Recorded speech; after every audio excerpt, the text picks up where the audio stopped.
지난 4월 기온이 영하로 떨어지면서 경북에 적지 않은 냉해가 발생했습니다. 그런데 정부의 복구비 지원 내역을 살펴봤더니 봉화군의 지원금이 다른 지역에 비해서 100분의 1도 되지 않는 것으로 드러났습니다. 이정희 기자의 보도입니다. 지난 4월 봄 갑자기 기온이 영하로 뚝 떨어지면서 개화기를 맞은 사과꽃들이 얼어버려 까맣게 변했습니다. 사과 주산지인 경북에서 특히 피해가 컸습니다. 냉해 피해가 있었던 사과밭을 다시 찾았습니다.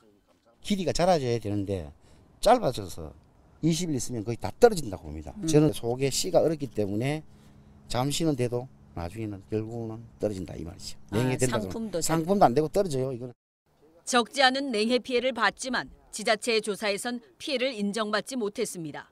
봉화군 무랴면에서만 당시 270농가가 냉해 피해를 신고했지만 정부의 복구비를 지원받은 농가는 단 한 농가도 없는 것으로 드러났습니다.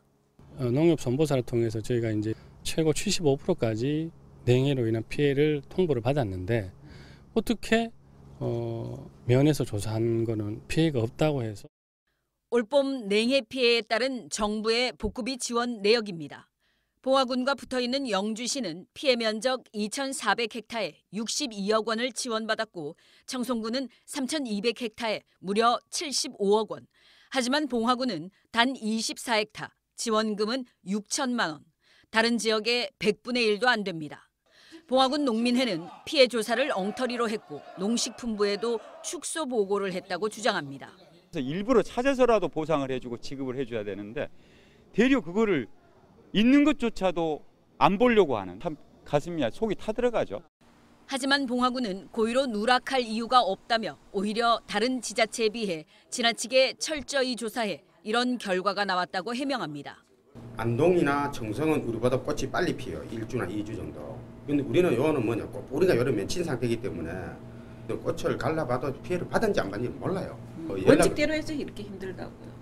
그러면서도 피해 신고를 다시 받겠다고 밝혔습니다. 하지만 정부 차원의 재조사나 추가 지원은 불가능해 봉화군이 자체적으로 처리할 수밖에 없는데 넉 달이나 지난 피해를 어떻게 조사하고 보상할지도 논란입니다. MBC 뉴스 이정희입니다.